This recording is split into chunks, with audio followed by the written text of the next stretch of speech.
အားလုံးပဲမင်္ဂလာပါ The Story Vlog ကနေကြိုဆိုပါရစေဒီနေ့မှာတော့ It Welcome to Jerry episode 4ကိုစင်းမိုင်စင်း breakdown လုပ်ပေးတော့မှာပဲဖြစ်ပါတယ်အဲ့တော့ချိန်လေးဆွဲမနေတော့ဘူး let's go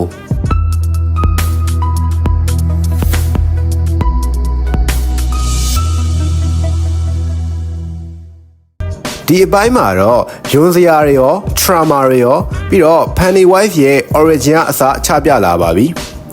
မစားခင်မှာတခုပြောချင်တာလေ Pennywise က Lily ကိုတော်တော်ကြီးကိုမုန်းတီးနေတယ်လို့ပဲเนาะစိတ်ဒုက္ခပေးတာဆိုတာ၄ပိုင်းရှိပြီး၄ပိုင်းလုံးကိုမလွတ်သေးဘူးကြည်နေနေတာကိုအတော့တနာလာပြီ Lily ရဲ့မူကတော့ထိုးကျင်လိုက်တာကွာဘယ်ကောင်တိုးလို့တိုးရမှန်းမသိဘူးဒီလိုဖြစ်နေလောက်ပါပြီဆိုတော့ anyway စမယ်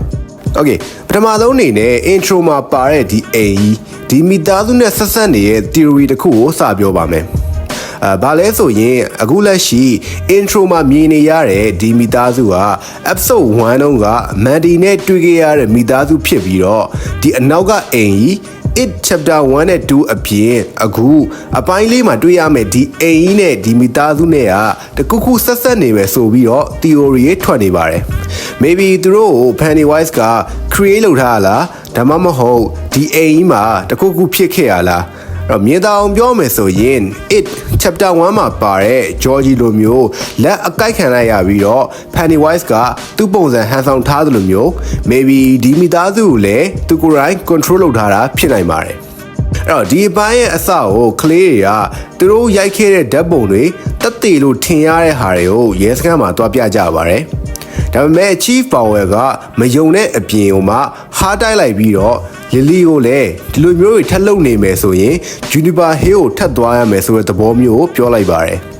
အဲ့တော့ဒီမှာပထမဆုံးအားနည်းချက်တစ်ခုကဘာလဲဆိုရင် 8K8 အခါရဲ့ photo quality ပါ black and white only ပဲရတဲ့ခေတ်မှာကိုမြင်ခဲ့ရတာကြုံခဲ့ရတွေကကြောက်စရာဆိုပေမဲ့တကယ်တမ်းဓာတ်ပုံအနေနဲ့ပြန်ကြည့်တဲ့အခါမှာအယောင်မပါတာကစားမပါတဲ့ဟင်းတစ်ခွက်လိုပဲတော်တော်ပေါ်ရွှတ်နိုင်လုံးပါတယ်ဒါပေမဲ့နောက်ဆုံးပုံမှာ clown ပုံစံနဲ့ Pennywise ကိုမြင်တွေ့ရပေမဲ့ Chief Power ကတော့ဂရုစိုက်ပုံမပေါ်ပါဘူးပြီးတော့ It chapter 1မှာမြင်ခဲ့ရတဲ့အတိုင်း Pennywise က reality ကိုလည်းစိတ်ကြိုက်ချဲ့လဲနိုင်ပါတယ်အဲဆိုရင်မေးစရာရှိတာကဘာလို့ပုံတွေကနေမပြောက်ဖ ೇನೆ ပေါ်နေရလဲဆိုတော့ဒီမှာစိတ်ဝင်စားဖို့ကောင်းတဲ့ theory နောက်တစ်ခုကိုထပ်ပြောပြပါမယ်အဲ့ဒါကဘာလဲဆိုရင်1935 Bradley ကိုင်းပြစ်ခတ်မှုမှာဒီ intro မှာပါတဲ့ဒီ synth ကိုတေချာကြည့်မယ်ဆိုရင်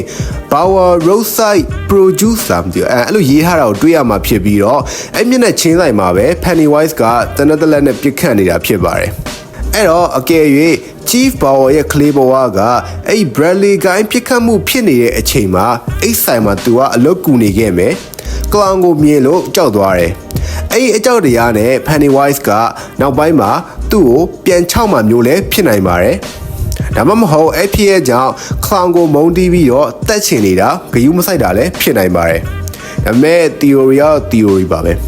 anyway နောက်တစ်ခါမှာ basketball အခန်းထဲမှာစကားပြောနေတဲ့ Lily တို့အုပ်စုကိုတွေ့ရမှာဖြစ်ပြီးတော့သူတို့ဘေးကနေရမှာဆိုရင် Derry High School mascot are the Trapper ဆိုတဲ့စာသားကတ်ထားတာကိုတွေ့ရမှာပါဒါအပေါင်းညီညွတ်ကျင်တာလဲဆိုရင် Trapper ဆိုတဲ့စကားလုံးကိုအရင်ရှင်းပြပါမယ်Trapper ဆိုတာကသားကောင်တွေကိုထောင်ချောက်ဆင်ဖမ်းတတ်တဲ့မုတ်ဆိုးကိုဆိုလိုတာဖြစ်ပြီးတော့ဒီမှာဆိုရင်လေမုတ်ဆိုးက Pennywise ထောင်ချောက်က Derry သားကောင်က Derry မျိုးကလူတွေပဲဖြစ်ပါတယ်ဒါမှမဟုတ်နောက်တစ်ခုကဘာလဲဆိုရင် Native American လူမျိုးတွေက Trapper ဖြစ်ပြီးတော့ Pennywise လို့သားကောင်ကိုဒီနေရာမှာဒီတောကြီးထဲမှာပိတ်ခဲ့တာဖြစ်တယ်လို့ဆိုလိုတာလည်းဖြစ်နိုင်ပါတယ်အဆက်သွားရင် Wall ကသူကဒီလိုမျိုးပုံစံတူတွေဖြစ်ခဲ့ဘူးလားဆိုတာကိုရှာနေခဲ့လို့ပြောပါတယ်ဒါ It chapter 2မှာ Wall ရဲ့သား Mike Hanlon ကလည်း information မှန်သမျှကိုစုဆောင်းခဲ့ပြီးတော့ Pennywise ကိုတိုက်ခိုက်နိုင်ခဲ့တာဖြစ်ပါတယ် maybe နောက်အပိုင်းတွေမှာ Wall ကလည်းဒီထက်ပိုပြီးတော့အရေးပါကောင်းပါလာနိုင်ပါတယ်အဲ့နောက်မှာ Lily ကသူ့ကိုယုံတဲ့တူးသီးသောနတ်ဆရာမစီကိုတွားပြီးတော့ဒီအကြောင်းအရာတွေကိုပြောပြခဲ့ပါတယ်အဲ့နေရာမှာဒီဆီယာမရဲ့နာမည်က Ingrid လို့သိလိုက်ရပါတယ်ဒီမှာ Ingrid ဆိုတဲ့နာမည်ကဆန်းလဲဆန်းတယ်လို့စိတ်ဝင်စားဖို့လည်းကောင်းပါတယ်အရှိက ing ing ဆိုတာက Norse ရဲ့ fertility god ပဲဖြစ်ပါတယ် သူကငိမ့်ချမ်းချင်းကာကွယ်ခြင်းကိုစားပြုပါတယ်ဆိုတော့ဒီနေရာမှာဘာထက်တွေးမိလဲဆိုရင်သူက maturing the turtle ဒါမှမဟုတ်ကောင်းတဲ့ entity တစ်ခုခုနဲ့များဆက်ဆက်နေရလားလီလီကိုကူညီဖို့များရောက်လာတာလားဆိုတာကတော့တော်တော်စိတ်ဝင်စားစရာပါပဲနောက်ထပ် theory တစ်ခုကဘာလဲဆိုရင် maturing the turtle ကဒီ season မှာပါလာမှာမျိုးမဟုတ်ဘဲနဲ့ကျွန်တော်တို့အပိုင်းအဆုံးသားမှာမြင်ခဲ့ရတဲ့ဒီ native american လူမျိုးတွေဒါမှမဟုတ် children of maturing တွေက maturing the turtle ကိုစားပြုတာဖြစ်နိုင်ပါတယ်နောက် theory တစ်ခုအောင်နည်းနည်းစားတယ်။ဘာလဲဆိုရင်ဒီ nurse ဆရာမက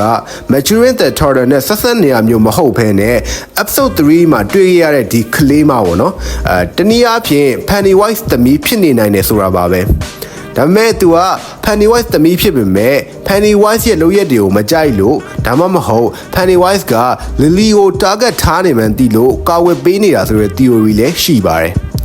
ဘယ်ဟာဘလို့အမှန်လဲဆိုတာကတော့နောက်အပိုင်းတွေထွက်လာမှာပဲကြည့်ရမှာပါပဲနောက်တစ်ခါမှာ Rose က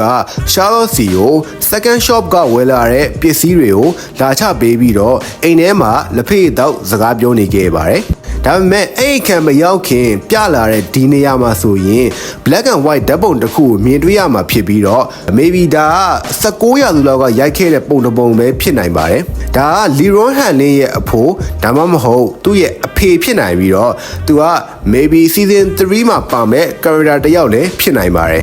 အဲ့နောက် Dick Halloran နဲ့သူ့အဖွဲ့ကသူတို့ရဲ့နားရမယ့်နေရာ Issy chill ရမယ့်နေရာကိုတွားနေခဲ့ပြီးတော့ဒါကနောက်ပိုင်းမှာ The Blood Spot Fire ဖြစ်လာမယ့်နေရာလည်းဖြစ်ပါတယ်သူတို့ဝင်သွားတဲ့အချိန်မှာ Danger Keep Out ဆိုတဲ့စာကိုတွေးလိုက်ရပြီးတော့ဒါကနောက်အပိုင်းတွေမှာ Blood Spot မီးလောင်မှုဖြစ်ပွားခြင်းကိုအရေးမှုပြောပြနေတာပဲဖြစ်ပါတယ်ပြီးတော့စာသင်ခန်းထဲမှာ Claire တွေကို Bird the Turtle Duck မှာပါတဲ့ဇောဝင်ခန်းတစ်ခုကိုပြနေခဲ့ပြီးတော့ဒီထဲမှာပါတဲ့အိမ်က Pennywise ရဲ့ဒီအိမ်နဲ့တော်လေးကိုဆင်တူနေပါတယ်အလေးပြင်းနေတိုက်သွားတဲ့အချိန်မှာလဲ Buck the Turtle က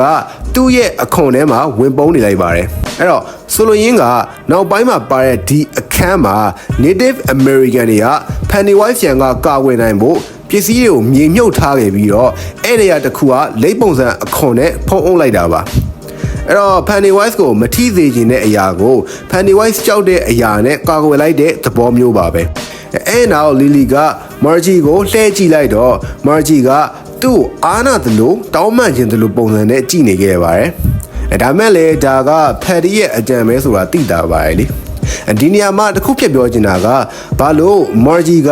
Patty တို့အုပ်စုထဲမှာတအားဝင်ဆန့်ကျင်နေရလဲဟိုကသူ့လိုသုံးလုံးနေမှတအားသိတာနေရဒါမဲ့လေ maybe သူ့ရဲ့ anxiety စိတ်ကသူတို့နဲ့ပေါင်းမှခိုးဖြစ်မယ်လီလီလိုမျိုးအကုန်လုံးကနှိမ်တာကိုမခံကျင်တာမလိုချင်တာလည်းဖြစ်နိုင်ပါတယ်ဒါမဲ့လည်းတစ်မျိုးပဲ anyway ဆက်ပြောမယ်ဆိုရင် Will နဲ့သူ့အဖေကမြစ်တစ်ခုထဲမှာငါးမြားနေခဲ့ပါတယ် Will ကငါးသာကုံသွားလို့သူ့အဖေကငါးသာသွားယူတော့ Will ကငါးအကြီးတစ်ကောင်တွေ့လိုက်ရပါတယ်ကျိတ်သေးပါတယ်ဒါက Pennywise ပါပဲပြီးတော့မီးလောင်ထားတဲ့လက်တစ်ဖက်နဲ့ Will ကိုလှမ်းဆွဲလိုက်ပြီးတော့ you will burn too ဆိုပြီးတော့ပြောလိုက်ပါတယ်ဒါက it chapter 1မှာပါတဲ့အခန်းဒီအခန်း You'll float too. You'll float too. You'll float too. you will float too တော့သွားတတိယစေပါတယ်ဆက်ရရင် you will burn too ဆိုတာကတကယ်ဖြစ်လာပါတယ်ဘာလို့လဲဆိုရင် it chapter 1မှာ Mike Hanley ရဲ့ပြောပုံအရာသူ့မိဘတွေကမီးလောင်မှုထဲမှာပိတ်မိပြီးတော့တေဆုံးသွားရဆိုတဲ့အကြောင်းကိုမှတ်မိကြအောင်ပဲထင်ပါတယ်အဲ့တော့ဒါကလည်း Pennywise လက်ချက်ပါပဲဒါပေမဲ့ Leroy Hanley ကဒီ season မှာအသက်ရှင်မယ်ဆိုတာကျင်းနေပါတယ်ဘာလို့လဲဆိုရင် it chapter 1မှာ Mike Hanley ရဲ့အဖိုး Leroy ကိုတတ်သက်ယုံမှာတွေ့ကြရလို့ပဲဖြစ်ပါတယ်နောက်ထပ် burn ဆိုတဲ့စလုံးကဘာကိုညှိုးကျင်တာလဲဆိုရင်နောက်အပိုင်းတွေမှာဖြစ်လာမဲ့ black spot မီးလောင်မှုဖြစ်စဉ်ကိုညှိုးတာလည်းဖြစ်ပါတယ်နောက်တစ်ခါမှာ Dick Halloran ကိုတွေ့ရမှာဖြစ်ပြီးတော့သူက vision ရတယ်လို့မျိုးခံစားရတာကိုမြင်တွေ့ကြမှာပါသူရဲ့ vision ထဲမှာဆိုရင်အလုံးသုံးလုံးကိုမြင်တွေ့ခဲ့ရပြီးတော့ဒါက Pennywise ရဲ့ deadlight တွေပဲဖြစ်ပါတယ်ပြီးတော့တကားဆောင်ပိတ်လိုက်တာကိုတွေ့ရမှာဖြစ်ပြီးတော့ပြန်ကန်ဖွင့်လိုက်တဲ့အချိန်မှာညာအိတ်ဝတ်စုံနဲ့သူ့အဖွားကိုမြင်တွေ့ရမှာပါအဲ့ဒါက maybe Dick Halloran ကလေးဘဝတုန်းက သူ့အဖွာအိမ်တွင်းအကြမ်းဖက်ခံရတာကိုမြင်တွေ့ခဲ့ရတဲ့ vision ဖြစ်နိုင်ပြီးတော့အခုသူ့အဖွာဝိညာဉ်ကသူ့ကို keep the lid on tight ဆိုပြီးတော့ပြောနေခဲ့ပါတယ်maybe ဒါကသတိပေးနေတာမျိုးလည်းဖြစ်နိုင်ပါတယ်ဘာလို့သတိပေးရလဲဆိုရင် Children of Maturin မျိုးနွယ်စုပိတ်လောင်ထားခဲ့တဲ့ဒီမြေရနေပြီးတော့ Pennywise မလွတ်မြောက်နိုင်အောင်ဒါမှမဟုတ်ဒီနေရာမှာပဲ Pennywise ကိုအနိုင်ယူနိုင်မဲ့နီလန်ရှိနေရလို့ပြောရလဲဖြစ်နိုင်ပါတယ်နောက်တစ်ခါမှာ Lily တို့က Science Class ထဲမှာ Leucoidium Paradoxium လို့ခေါ်တဲ့ကပ်ပါးကောင်အကြောင်းကိုသင်နေခဲ့ပြီးတော့အဲ့နောက်မှာခရုတွေကမျက်လုံးတွေဘာလို့ရှည်ထွက်ရလဲဆိုတဲ့အကြောင်းကိုပါသင်နေခဲ့ပါတယ်အဓိကဆိုလိုရင်းကတော့ဒီကပ်ပါးကောင်တွေကလူရဲ့ခန္ဓာကိုအုံနောက်ထဲမှာတည်ရှိနေနိုင်တာဖြစ်ပြီးတော့ဒီမှာဆိုရင် Pennywise ကလူတွေကိုထိန်းချုပ်နေတာသူ့အလိုကျဖန်တီးနေတာကိုဆိုလိုပါတယ်အဲနောက်မှာ Tim Flanagan က Lily ကိုလာနှုတ်ဆက်ပြီးတော့ပြုံးပြသွားပါတယ်ဒါပေမဲ့ဒါတွေအကုန်လုံးက Patty က Lily ကိုဘူလီလုပ်တယ်ထင်ရပေမဲ့တကယ်တမ်းကျတော့ Margie ကိုပလေးနေတာပဲဖြစ်ပြီးတော့အနုနီးနဲ့ဘူလီနေတာပဲဖြစ်ပါတယ် Marge ကလည်းသူ့ရဲ့ social anxiety နဲ့ guilty ဖြစ်တဲ့စိတ်ကြောင့်တစ်ဖက်ကိုလည်းမလွန်ဆန်ရဲတစ်ဖက်ကိုလည်းအားနာအဲ့လိုဖြစ်နေတာပါဒါကြောင့်မှအမှန်တရားကိုမမြင်နိုင်တာပါနောက်တစ်ခါမှာ Charlotte က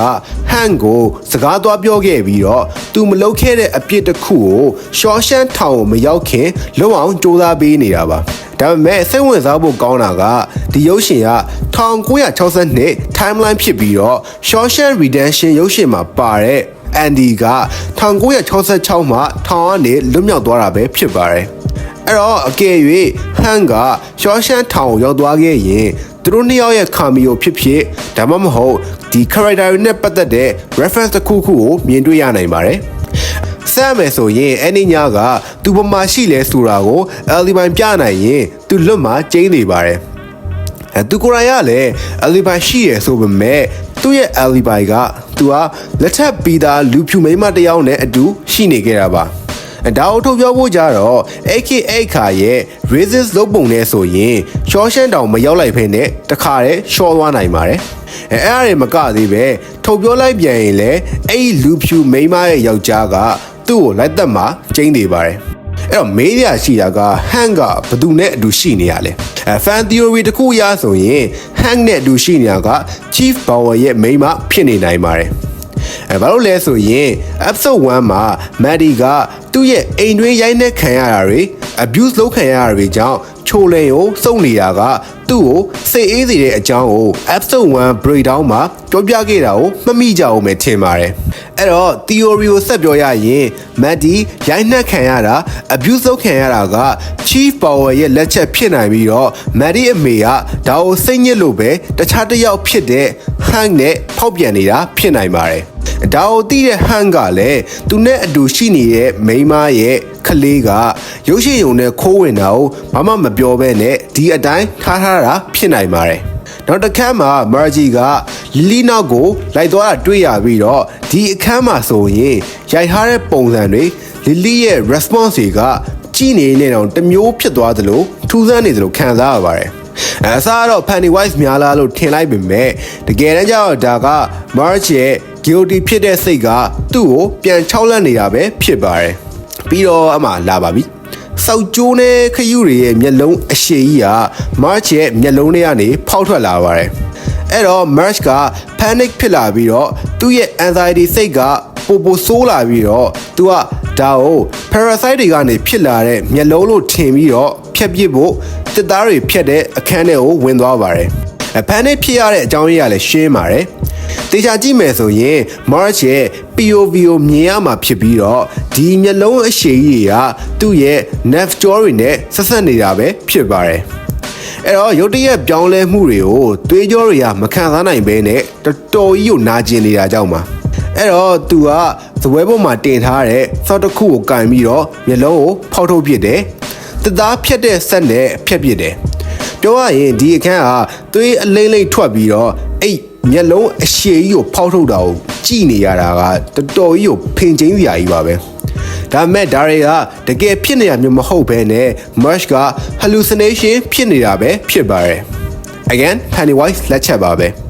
အဲ့တော့ မြင်နေရတဲ့ပုံစံတွေခံစားရတဲ့နာကျင်မှုတွေက Pennywise ရဲ့ reality ကိုလှည့်စားနိုင်တဲ့ ability ကြောင့်ပဲဖြစ်ပါတယ်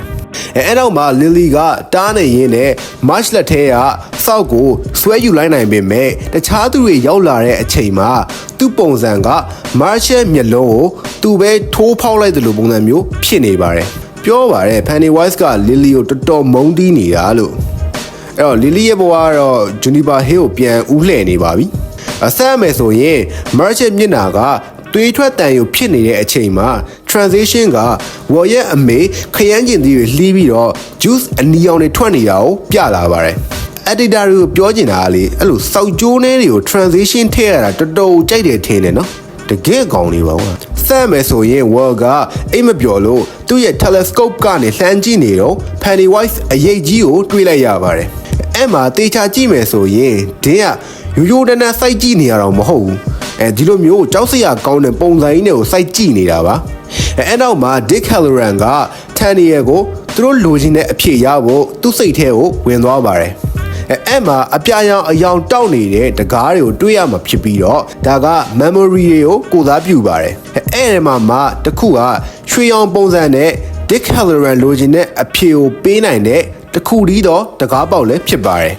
memory တဲ့ရောက်တော့ Tanya ရဲ့အတော်ကသူ့ကို monster story တခုကိုပြောခိုင်းပြီးတော့အဲ့ monster ကိုဂလူးလို့လည်းခေါ်ပါတယ်အဲ့ဂလူးဆိုတဲ့နာမည်ကိုလေလိုက်ရှာကြည့်တဲ့လောက်တေချာဂဂနနတော့မတွေ့ရဘူးဒါပေမဲ့ဒီမီခေါင်းပြီးတော့ဆိုရင်တော့ तू က AKA ခါတော့ကလေးတွေက Pennywise ကိုပေးတဲ့နာမည်ကြောင့်တခုလို့လည်းပြောကြပါတယ်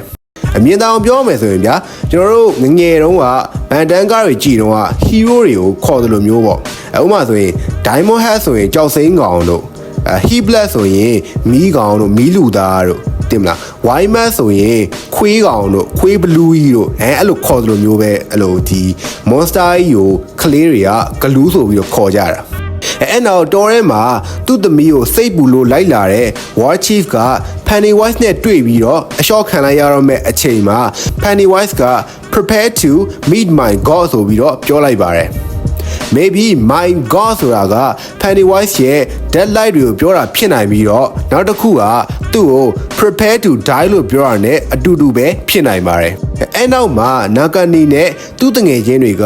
Pennywise ရဲ့ထွက်ပေါ်လာတဲ့နေရာနားမှာ Pennywise ကိုတားဆီးနိုင်တဲ့ကြောက်တုံးတွေကိုရိုက်ခွဲပြီးတော့ဒီတောအုပ်ဒီနေရာကြီးရဲ့ပတ်လည်မှာကြောက်တုံးအပိုင်းစာ73ခုကိုဝိုင်းပြီးတော့မြုပ်နှံထားလိုက်ပါတယ်ဆိုတော့ဒါက episode 3မှာ Pennywise ကဘာလို့တောတွေကထွက်မလာနိုင်တာလဲဆိုတော့အဖြေပဲဖြစ်ပါတယ်အမြုပ်တဲ့အချိန်မှာလည်းလိပ်ပုံစံအခွန်ကြီးနဲ့ဖုံးအုပ်တာကိုမြင်တွေ့လိုက်ရမှာဖြစ်ပြီးတော့ဒါကအစကျွန်တော်ပြောသလိုပါပဲမထီးသေးခြင်းတဲ့အရာကို Pennywise ကြောက်တဲ့အရာနဲ့ဖုံးလိုက်တာပဲဖြစ်ပါတယ်နောက်မှသိလိုက်ရတာက Dick Halloran ကသူလိုချင်တဲ့အရာကိုသိနိုင်ဖို့ Rose ကိုအသုံးချခဲ့တာပဲဖြစ်ပါတယ်ဒီနေရာမှာ Dick Halloran ကသူသိချင်တာသိရလို့ပျော်သွားတဲ့အပြုံးကြီးကလည်းမသိရင် Pennywise ကြီးကြာနေတာပဲကြောက်စရာကြီးပြီးတော့လူကြီးပြန်ဖြစ်သွားတဲ့ Tanya က Dick Halloran ကို It Chapter 1မှာပါတဲ့နီဘော့လန်ကအိမ်ကြီးကိုလက်ညှိုးထိုးပြလိုက်ပါတယ် Pennywise နဲ့တာပတ်သက်ရင်ဒီအိမ်ကြီးကမပါမဖြစ်လို့ပါပဲဒီအိမ်ကြီးကနေတဆင့် Dick Halloran မြင်ခဲ့ရတဲ့ရေစိုးမြောင်းကြီးထဲမှာမျောနေတဲ့ကလေးတွေ Pennywise ရဲ့ဒီ clown trailer ကြီးကိုမြင်တွေ့ရမှာပဲဖြစ်ပါတယ်ဒီမှာတွေးကြရှိရတခုကအဲ့အိမ်ကြီးထဲမှာရေရင်းပေါက်လိုမျိုးဒီအပေါက်ကြီးကနေတဆင့် Pennywise ရဲ့ဒီနေရာကြီးကိုသွားနိုင်တာပဲဖြစ်ပါတယ်ပြီးတော့ Jerry မျိုးကဒီတောအုပ်ကြီးနဲ့တနေရာစီပဲဖြစ်ပါတယ်အဲ့တော့အဲ့တောအုပ်ထဲကနေ Pennywise ကဘလို့လွတ်လာလဲဆိုရင် maybe မြေအောက်ကနေတူးပြီးတော့ထွက်လာတာလည်းဖြစ်နိုင်ပါတယ်အဲ့တော့ဒီအိမ်ကြီးမှာတွင်းပေါက်တစ်ခုရှိပြီးတော့ Pennywise ကအဲ့တောထဲကမြေအောက်ထဲကနေလွတ်လာတာဆိုရင်အဲ့တောအုပ်ထဲမှာပဲနောက်ထပ်အပေါက်တစ်ခုထပ်ပြီးတော့ရှိနိုင်ပါတယ်